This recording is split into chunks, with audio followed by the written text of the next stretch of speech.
믿음, 또 참된 믿음에 대해서 함께 나누어 보았습니다.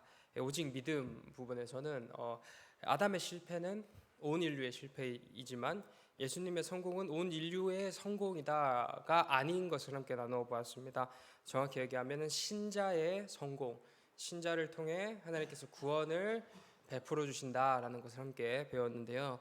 예수님을 통해서 획득된 것은 인간이라는 존재가 구원을 받을 수 있는 가능성이 획득이 됐고요. 그 가능성을 적용하는 방법이 오직 믿음이다라는 것을 함께 나누었습니다. 이 믿음이라는 것을 통해서 우리는 그리스도 예수와의 깨어질 수 없는 연합을 이루게 됩니다. 이 연합을 이름으로 말미암아 그리스도 예수께서 하신 모든 일이 마치 우리의 것인 것처럼 적용받게 되는 거죠. 그렇게 저희는 오직 믿음을 통하여 구원을 받게 되었습니다. 그렇다면 참된 믿음이란 무엇입니까? 참된 믿음은 믿음의 내용이 무엇인지에 대한 질문인데요. 먼저는 성경을 믿는 믿음이겠죠. 성경에 있는 내용을 우리는 믿습니다라는 믿음, 그리고 또 구체적으로는 그 안에 담긴 그리스도 예수를 믿는 믿음이고요. 또 이 믿음이라는 것이 우리들의 힘과 능력으로 애써서 수고롭게 따내는 것이 아니라 성령 하나님께서 직접 우리 안에 내주 역사하심으로 알게끔 깨닫게 해주시는 것, 믿어지게 해주시는 것이 바로 믿음이다라는 것을 지난 시간에 함께 나누어 보았습니다. 그리고 이에 대한 구체적인 내용이 어디에 담겨 있다고요?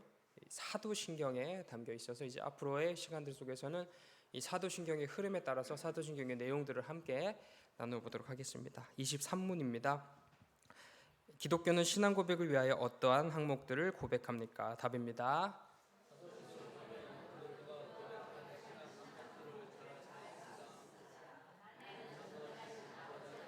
천지의 창조주를 믿습니다.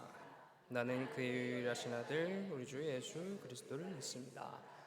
그는 성령으로 잉태되어 금종녀 마리아에게서 나시고 본디오 빌라도에게 고난을 받아 십자가에 못 박혀 죽으시고 장사된 지 4일 만에 죽은 자 가운데서 다시 살아나셨으며 하늘에 오르시어 전능하신 아버지 하나님 우편에 앉아 계시다가 거기로부터 살아있는 자와 죽은 자를 심판하러 오십니다.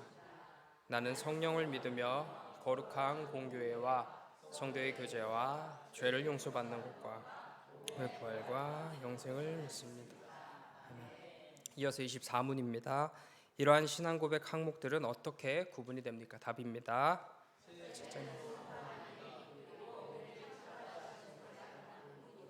둘째,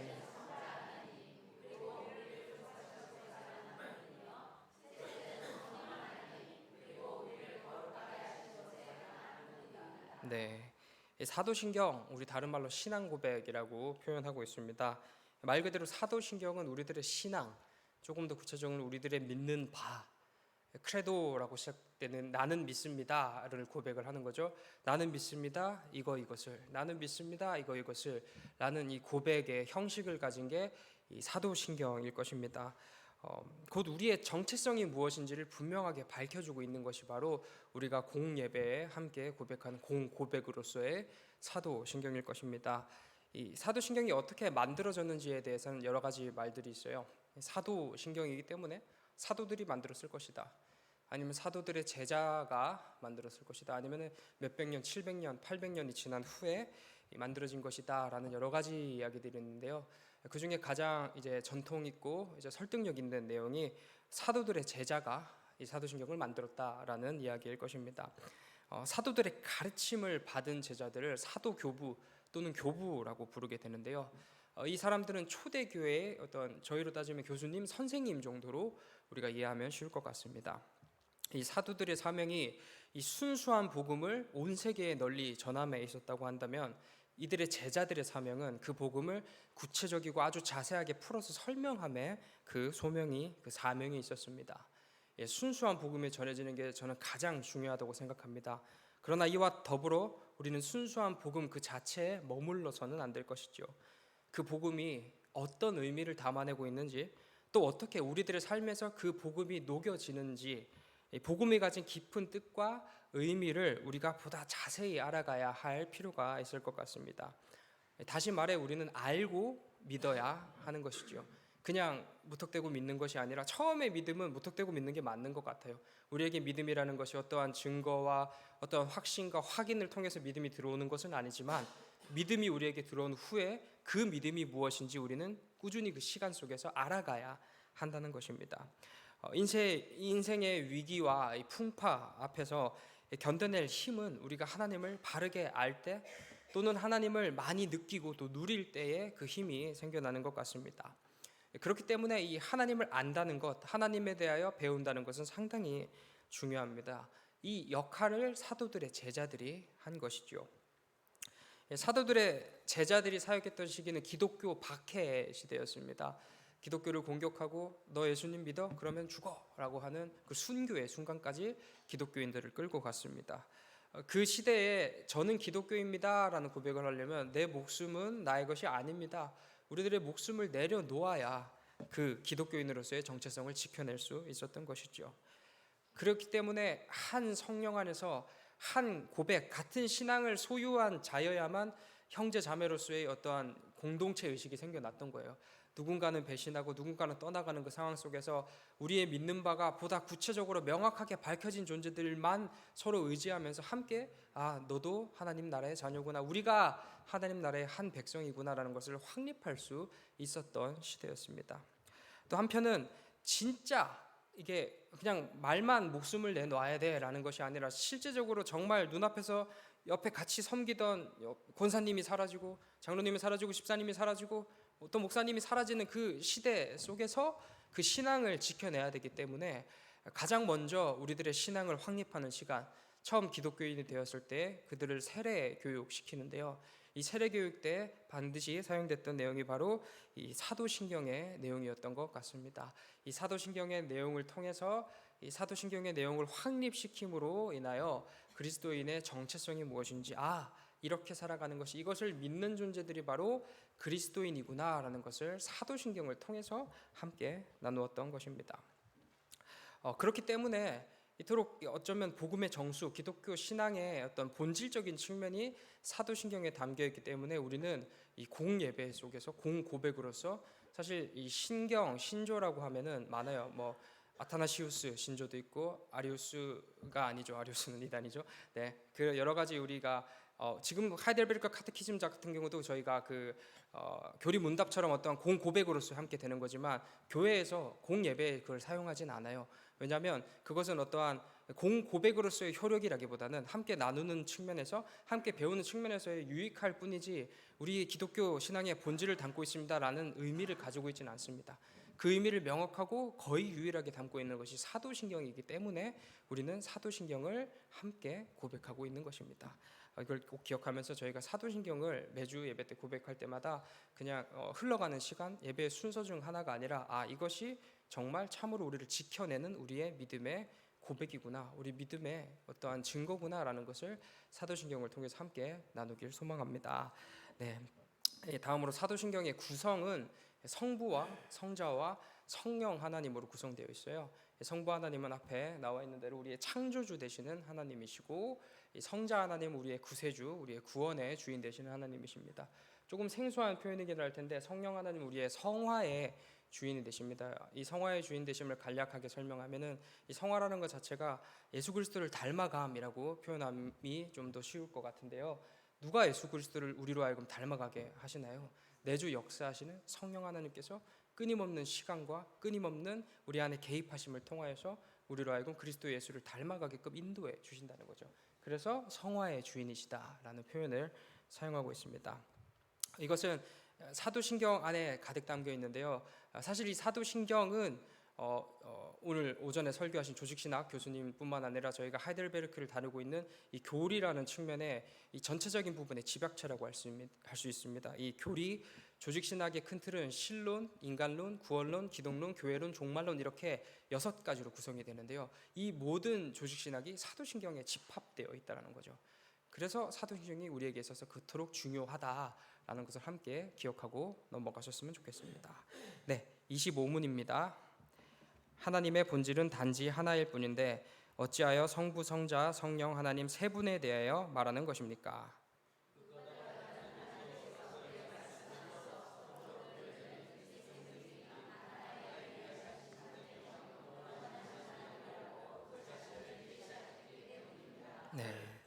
사실 이거 준비가 길어졌어요. 이 삼위일체라는 어쩌면 어렵고 복잡한 개념을 저희가 함께 나누어야 하기 때문에 그렇습니다. 먼저 이 삼위일체 하나님을 함께 나누기에 앞서서 저희 마음속에 내포되어야 될 게 뭐냐면은 우리는 하나님을 완벽하게 이해할 수 없다라는 것입니다.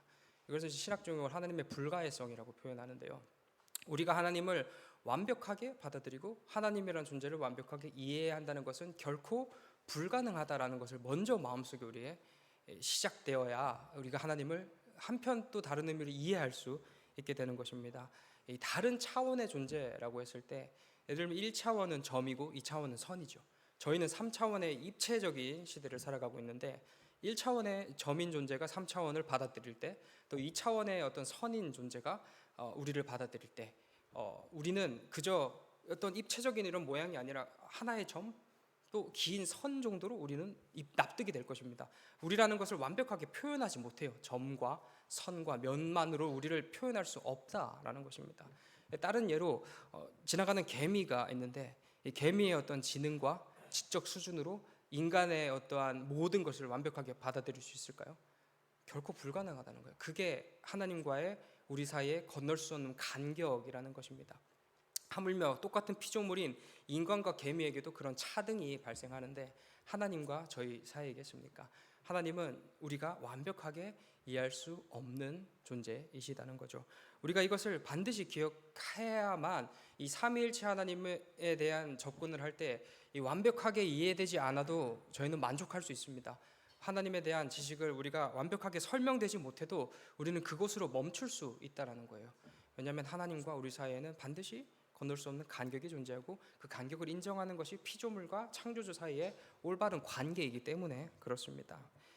또 한편 삼위일체라는 것을 우리가 이해하기 어려운 이유 중 하나는 이 성경 어디에도 삼위일체는 이렇습니다라는 표현이 나와 있지 않습니다. 이 단어 자체가 우리가 듣기에 성경에서 접할 수 없는 표현들이기 때문에 삼위일체 하나님은 어렵다 느끼는 것이죠. 또 여러 개념만으로 등장할 뿐이지 명확하게 성경은 삼위일체는 이렇습니다라는 것을 표현하고 있지 않기 때문에 더더욱 그렇습니다.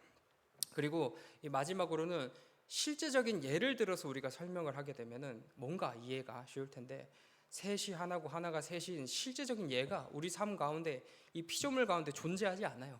오직 하나님에게만 속한 어떠한 모양이기 때문에 우리는 그것을 납득하기 어렵다라는 것을 먼저 우리가 바닥에 깔고 삼위일체 하나님 함께 나눠보도록 하겠습니다. 먼저 구약에 나타난 삼위일체 하나님입니다. 구약에 나타난 삼위일체 하나님은 하나님의 이름으로 제가 함께 나눠보도록 할 텐데요.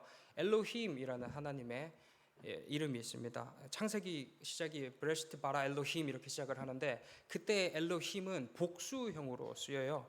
근데 이 복수형이 셋이기 때문에 복수형이다라고 의미하는 것이 아니라 이 복수형은 장엄 복수형입니다. 장엄 복수형은 하나님께서 무언가를 강조하고 싶으실 때 어떤 것을 특별히 강조하고 싶으시냐? 권능의 하나님, 능력의 하나님을 강조하고 싶을 때 엘로힘이라는 단어로서 자신을 계시하십니다. 시편 33편 6절에 보면 이렇게 나와요. 여호와의 말씀으로 하늘이 지음이 되었으며 그의 만상을 그의 입의 기운으로 이루었도다. 창세기 1장 2절을 보시면 땅이 혼돈하고 공허하며 흑암이 깊음 위에 있고 하나님의 영은 수면 위에 운행하시느니라. 다음 시편 104편 30절 읽어보면 주의 영을 보내어 그들을 창조하사 지면을 새롭게 하시나이다. 욥기 33장 4절의 말씀을 보면 하나님의 영이 나를 지으셨고 젖는 자의 기운이 나를 살리시느니라. 아멘.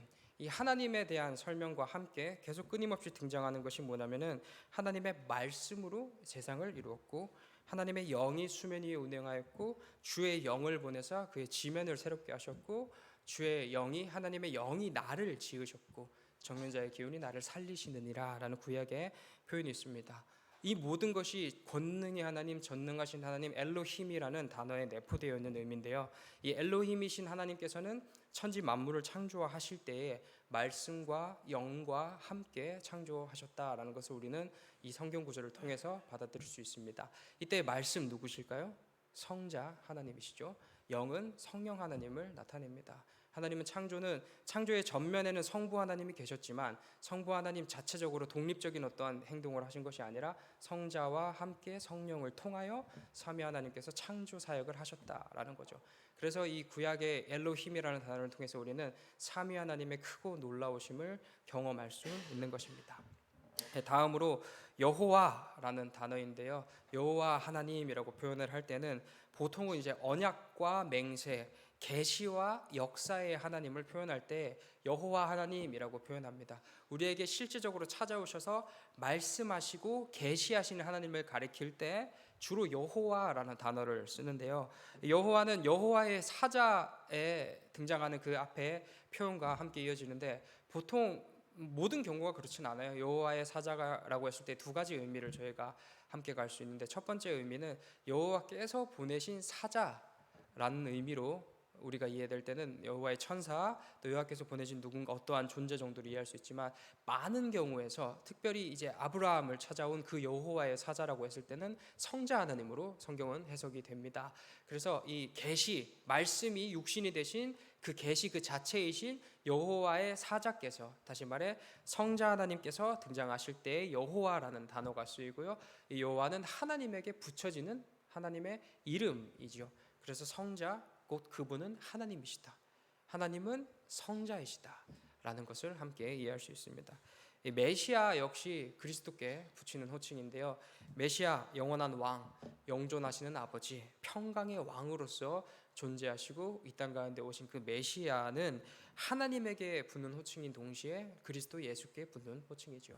그래서 종합해 보면은 구약에 나타난 하나님은 물론 하나님이란 개념 자체로 등장하시지만 성자께서도 하나님으로 등장하시고 성령께서도 하나님으로 등장하신다. 이 세 삼위 모두가 하나님이시다라는 것을 명확하게 구약은 우리에게 계시하고 있습니다. 그렇다면 이분이 어떻게 이 세 분이 하나이실까라는 답인데요. 신명기 6장 4절을 읽어보면 이스라엘아 들으라 우리 하나님 여호와는 오직 유일한 여호와시니라는 표현이 있습니다. 이때 유일한이라는 뜻은 단일한이라고 저희는 이해할 수 있습니다.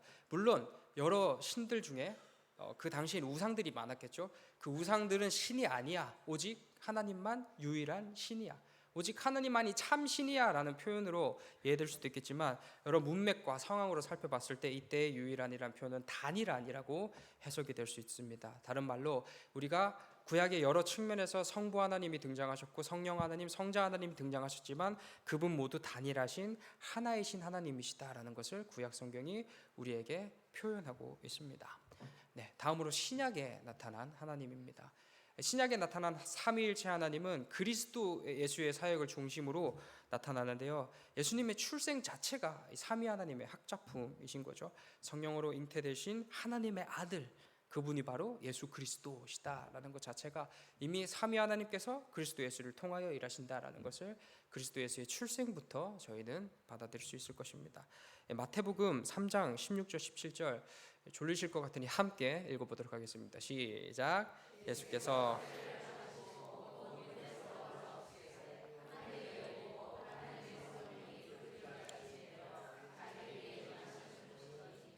로부터 소리가 있어 말씀하시되 이는 내 사랑하는 아들이요 내 기뻐하는 자라 하시니라. 아멘. 예수님에게 이 세례를 받고 올라오신 예수님에게 성령이 비둘기같이 임하십니다. 그리고 하늘에서는 성부 하나님의 음성이 들려요. 이는 내 사랑하는 아들이다. 예수 그리스도의 사역의 어떤 시작점이라 할 수 있는 세례 사건 당시에 이 삼위 하나님 모두가 등장하시는 거예요. 그리스도 예수의 사역이 그리스도 예수만의 사역이 아니라 우리 모두가 함께하는 사역이다라는 것을 우리 그리스도인들에게 하나님께서 계시해 주신다는 거죠. 성령이 비둘기같이 임하고 성부 하나님의 음성과 함께 그리스도 예수의 하나님 되심이 드러난다라는 거죠. 다음으로 요한복음 14장 10절 말씀입니다. 함께 읽겠습니다. 시작. 아버지는 내 안에 계신 것을 내가 믿지 아니하느냐.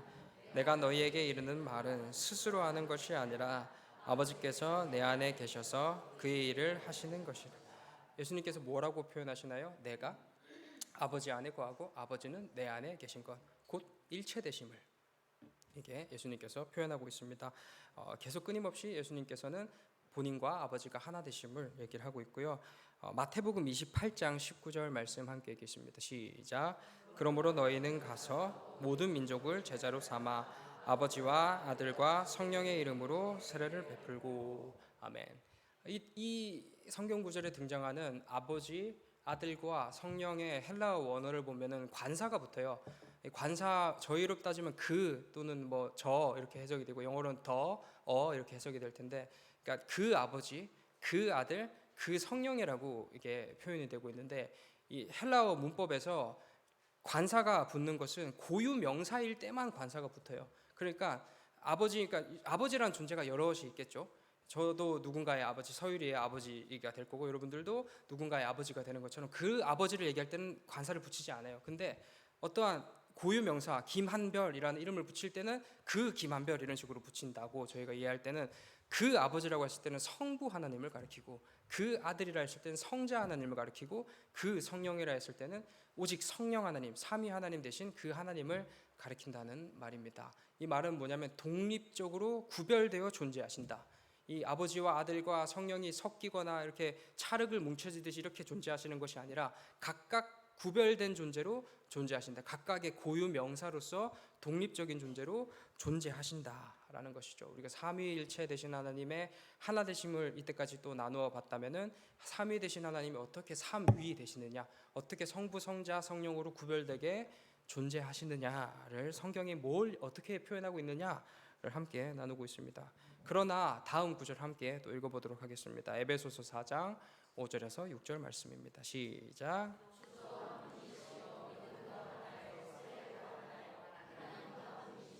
곧 만유의 아버지시라. 만유 위에 계시고 만유를 통일하시고 만유 가운데 계시도다. 이때 한 분이라는 표현이 사용되는데요, 이것도 사실 원어로 풀어보면 하나라는 표현입니다. 주도 하나이시고 믿음도 하나이고 세례도 하나고 하나님도 하나이시니 라는 표현이라는 거죠.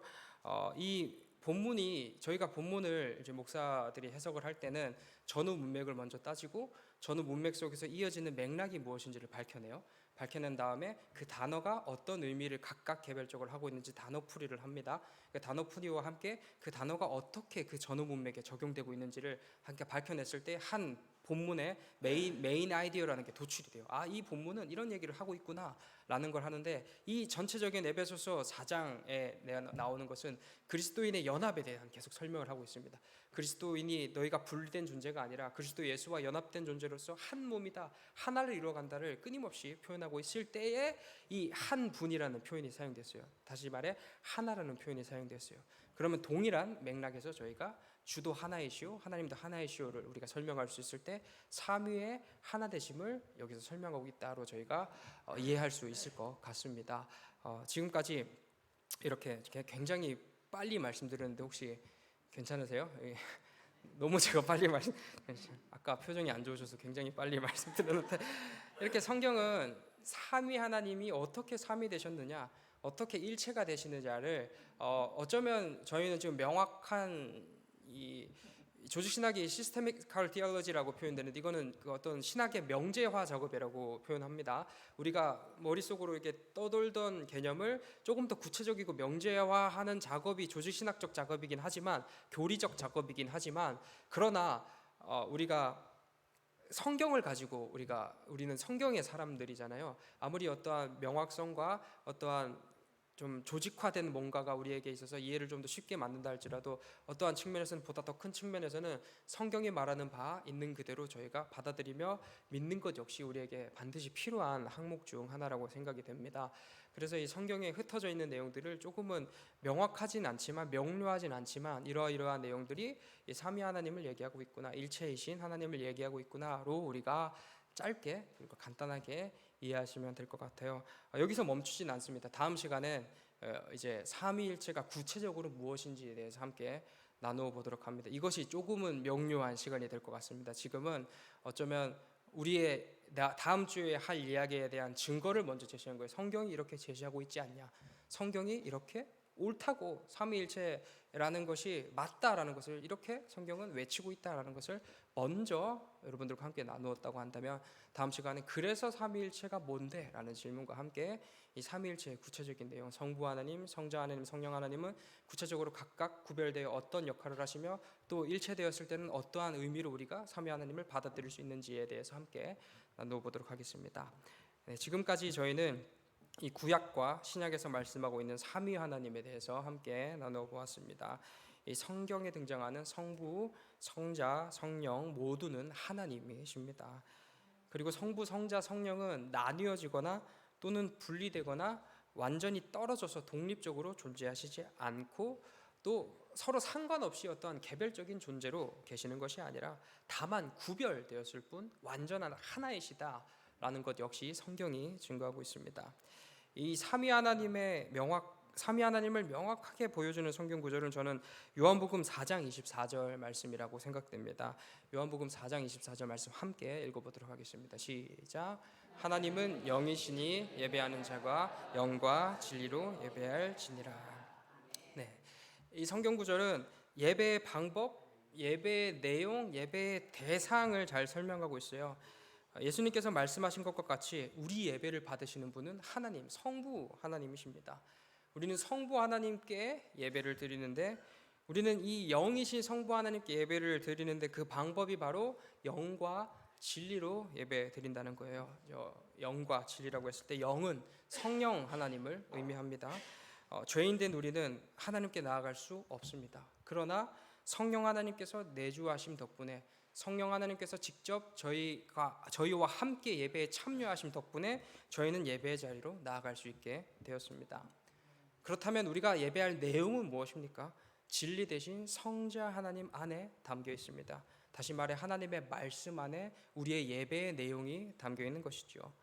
이 성부 하나님은 오직 진리 되시는 성자 하나님을 통하여 본인을 드러내 주시죠. 오직 성자 하나님 통해서만 우리는 성부 하나님을 바라볼 수 있는 것입니다. 그렇기에 우리는 성자 하나님을 통해서 보이지 않는 성부 하나님을 경험하고 그분께 예배를 드릴 수 있는 것입니다. 종합하면 우리는 성령 하나님께 이끌려 성자 하나님을 통하여 성부 하나님께로 나아갑니다. 이 모든 것이 각각 구별되신 성부, 성자, 성령이 완전히 떨어지거나 독립적인 존재가 아니라 하나이시기 때문에 성령을 통하여 성자 하나님의 내용을 가지고 성부 하나님께로 나아갈 수 있다라는 거죠. 이게 하나이시기 때문에 가능한 예배라는 것입니다. 이것이 바로 성경이 얘기하고 있는 삼위일체입니다. 네, 이제 마무리하는데 혹 이해하시기 어렵거나 조금 불편하신 사항이 있으면 언제든지 저에게 연락을 주시고, 또 말이 빨랐거나 조금은 어려우신 부분이 있었으면 유튜브를 통해서 녹화 잘 되고 있는 건데 요청이 됐으니까 우리 함께 녹화되어 있는 유튜브 내용 보시면서 조금 더 이렇게, 저는 이 부분은 제가 이렇게 빨리 넘어갔지만 사실 이거는 지금 한 분량은 원래 제가 준비한 분량 2시간 분량인데 이렇게 줄였어요. 왜냐하면 2시간 하면은 여기 다음 주에 안 나오실 것 같아서 이번 주가 2시간, 다음 주도 2시간이에요. 원래 분량이 자체가 그건데 저희는 지금 뭐 학교에 수업 들으러 온 건 아니고 우리가 그리스도인으로서 인생을 살아가면서 이거 정도는 우리가 설명할 수는 있어야 되겠다라는 것을 함께 간략하게 나누는 시간이라고 생각이 드니 제가 더 그렇게 깊게 나누지 않고 이런 식으로 짧게 했으니까 이게 굉장히 이게 겉핥기다 정도로 우리가 이해하시면 될 것 같아요. 이거 가지고 완벽하게 그 모든 것을 설명할 수 없으나, 그러나 제 나름의 최선으로 어떠한 정수를 제가 담았다고 생각을 드는데, 이걸 혹시 한 번 더 반복해서 들으시면 훨씬 더 이해하시는데 쉬울 거라 생각이 듭니다. 네, 기도하겠습니다. 사랑이 많으신 하나님 아버지, 저희로 그리스도인 되게 하여 주시며 감사합니다. 저희로 그리스도인의 인생을 살아가면서 이 하나님이라는 분을 저희가 어찌 감히 우리 마음속에 완벽하게 담아낼 수 있겠습니까? 우리가 완벽하게 하나님을 이해할 수 있다면 하나님은 더 이상 하나님이 아니시겠지요. 하나님, 우리로 하여금 하나님을 이해할 수 없게 해주셔서 감사합니다.